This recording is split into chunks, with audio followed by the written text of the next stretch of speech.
Hello students, most welcome in our mathematics YouTube video lecture of class 12th. Today we are going to start the exercise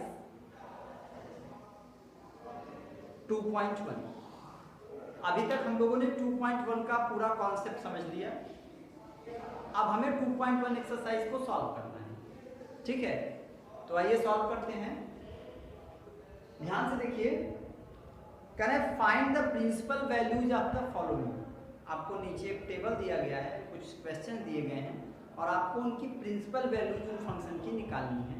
तो first question given, जो पहला question दिया गया है, sign inverse -1/2, ठीक है? Sign inverse -1/2 ये question दिया गया है आपको। तो ये सॉल्व करते हैं इसको। अब आपको पता है, आपको करना क्या है कि आपको किसी ऐसे फंक्शन की वैल्यू साइन की वो एंगल चाहिए जिसकी वैल्यू -1/2 हो। तो साइन के तो ढेर सारे एंगल ऐसे होते हैं जिनकी वैल्यू -1/2 होती है। भाई sin 30 डिग्री की वैल्यू -1/2 होगी और sin 210 डिग्री की वैल्यू भी -1/2 होगी। तो ऐसे तो साइन के कई फंक्शन हैं जिनकी वैल्यू -1/2 होती है, लेकिन हमें इसमें से वो फंक्शन लेना है जो इस इंटरवल में लाई करता हो, मतलब जिसकी वैल्यू -π/2 से +π/2 के बीच हो, मतलब -90 से +90। तो आई थिंक यही है, क्या हो देख लो, -90 से +90 के बीच लाई करने वाला यही है। तो हम कैसे लिखेंगे इसको? अब हम जैसे लगाने लगेंगे क्वेश्चन को, तो ऐसे करेंगे, साइन इनवर्स -1/2 को लिख सकते हैं sin 30 डिग्री, फिर साइन इनवर्स ये माइनस अंदर ले जाके साइन -30 डिग्री कर सकते हैं। साइन इनवर्स काट देंगे तो यहाँ बच जाएगा -30 डिग्री, मतलब -π/6। π/180 से मल्टीप्लाई डिवाइड कर देंगे तो चेंज हो जाएगा। तो ये आपका देखिए सॉल्व हो गया। इसको सॉल्व करने का एक मेथड और भी है, बस लिखने का तरीका बदलेगा। मान लेते हैं, let sine inverse -1/2 equal to y। मान लिया कि इसकी पूरी वैल्यू कितनी है, y है। और इसके बाद क्या हो जाएगा, -1/2 इक्वल टू साइन y। आपको पता है साइन y। अब आपको ऐसी वैल्यू चाहिए जिसकी वैल्यू -1/2 हो, तो -sin 30 की यहाँ लिख देंगे -sin 30 degree equal to sine y। यहाँ माइनस अंदर, तो sine -30 degree equal to sine y। और ये साइन कटता नहीं है, वास्तव में कंपैरिजन से हट जाता है। तो y इक्वल टू -30 डिग्री यानी कि -π/6। और अच्छी बात यह है कि -π/6 -π/2 से +π/2 के बीच लाई करता है। तो यही हमारी प्रिंसिपल वैल्यू हो जाएगी। अगर यहाँ हम चाहते तो 210 भी रख सकते थे, बट आई रिपीट, 210 उस इंटरवल में नहीं आता, और जब तक हमारा फंक्शन इस इंटरवल में नहीं रहेगा तब तक वो फंक्शन ही नहीं बनेगा। इसीलिए हमको इन्हीं के बीच की वैल्यू जो भी फंक्शन दिया जाए, जैसे सेकंड क्वेश्चन देखते हैं। सेकंड क्वेश्चन है cos इनवर्स √3/2, यही है। अब आप देखो cos की वैल्यू कहां से कहां तक हो सकती है, 0 से π तक हो सकती है।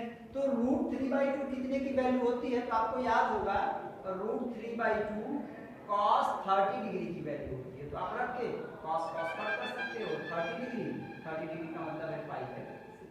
और ऐसे भी लगा सकते हो, लैंग्वेज में भी सॉल्व कर सकते हो, जैसे एग्जांपल में सॉल्व किया हुआ है।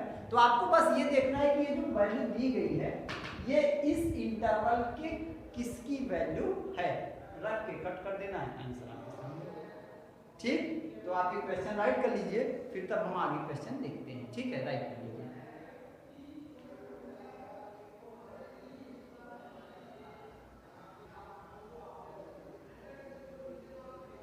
Now we have question number 3rd, cosec inverse 2। cosec inverse 2, ठीक है? तो आइए सॉल्व करते हैं। इसको लिख सकते हैं cosec इनवर्स, कितने की वैल्यू 2 होती है, तो cosec 30 डिग्री की वैल्यू। तो क्या 30 cosec के इस इंटरवल में है, -π/2 से +π/2, मतलब -90 से +90 के बीच में मिलेगा। हाँ, +30 किसी के बीच में आ जाएगा। तो यहाँ पे इसको लिख सकते हैं cosec π/6, और cosec इनवर्स कट कर देंगे π/6।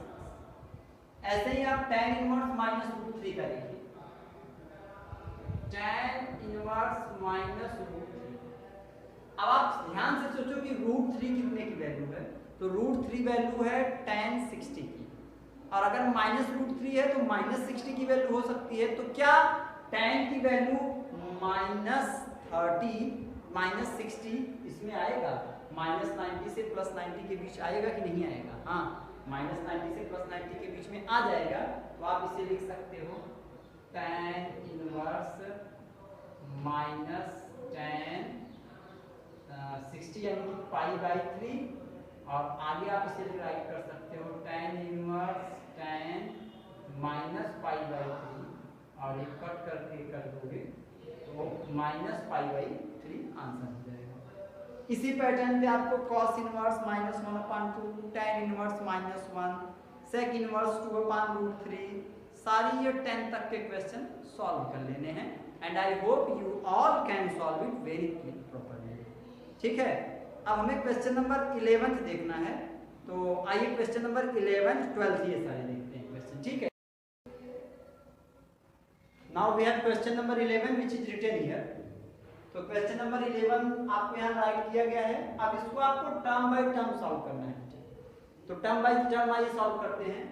tan इनवर्स 1, तो आप ये देखोगे कि कितने की वैल्यू 1 होती है, तो tan 45 की वैल्यू, तो आप इसे लिख सकते हो tan इनवर्स, और 1 को आप लिख सकते हो tan 45, तो 45 को आप लिख सकते हो पाई के लिए π/4 प्लस cos इनवर्स।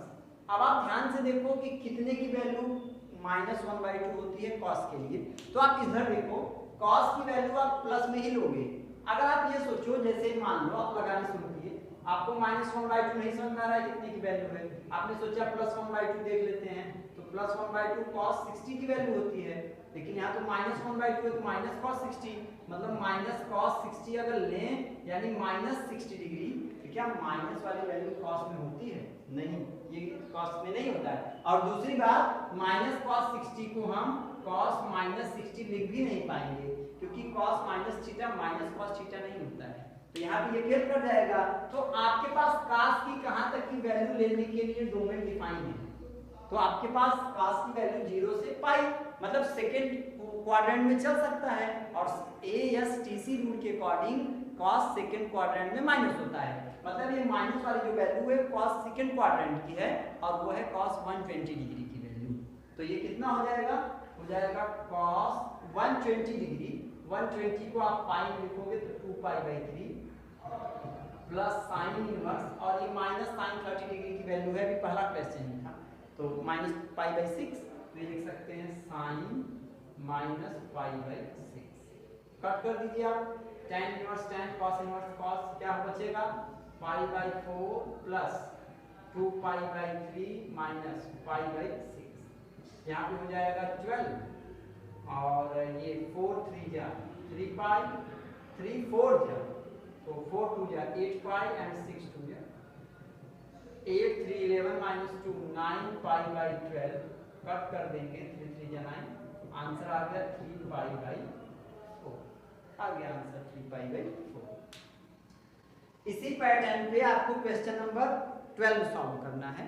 तो 2 आप उतार लेंगे, साइन इनवर्स 1/2 है, sin 30 60 बन जाएगा, और cos इनवर्स 1/2, तो ये cos 60 की, तो 60 + 60 120, आंसर सीधे आ गया। कह रहे हैं कि साइन इनवर्स x = y है। 13 क्वेश्चन मैं बता दे रहा हूँ, साइन इनवर्स x = y है, तो आप बताओ कि y की वैल्यू कहाँ से कहाँ तक, या y की वैल्यू बतानी है कहाँ से कहाँ तक रख सकते हो। तो आप जानते हो कि ये पूरा हमारा क्या है, एक नंबर आएगा, क्योंकि x जब हम रखेंगे, मान लो कि x रख दिए 1, तो ये पूरा हमारा एंगल बन जाएगा। भाई ये देखो x आपका क्या है, एंगल है, वो नंबर है, क्योंकि x = sin y आएगा, तो y एंगल है, इसका मतलब तो sin के इनवर्स फंक्शन की वैल्यू कहाँ से कहाँ तक, -π/2 से +π/2 तक, तो y की वैल्यू का मतलब हो जाएगा -π/2 से +π/2 तक, और वो वाला ऑप्शन है B, option number B correct हो जाएगा। 14 क्वेश्चन आपको इसी पैटर्न में सॉल्व करना है। tan inverse √3 minus sec inverse -2, तो आप, मैं जानता हूं कि आप अच्छे से सॉल्व कर सकते हो, और सॉल्व करके आप आंसर निकाल सकते हैं, तो आप सॉल्व कर लेंगे। तो इस तरह से ये एक्सरसाइज और साथ ही साथ ये चैप्टर भी आपका कंप्लीट हो गया, क्योंकि जो properties of inverse trigonometric function है वो इस सेशन के लिए 2020-21 के लिए कट कर दिया गया है।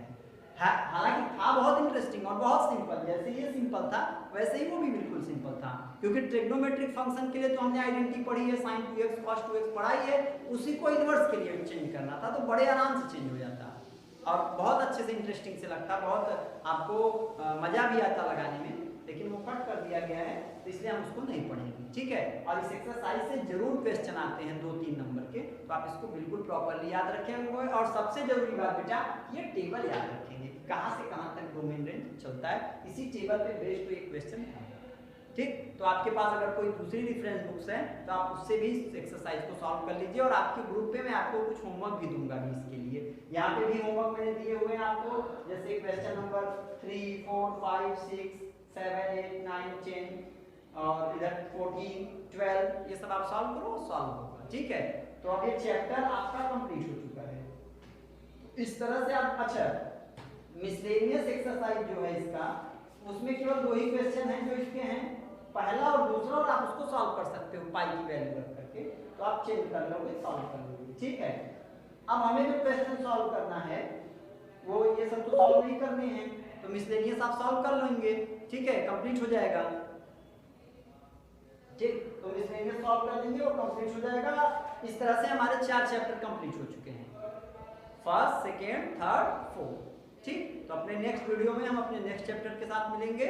Okay, thank you.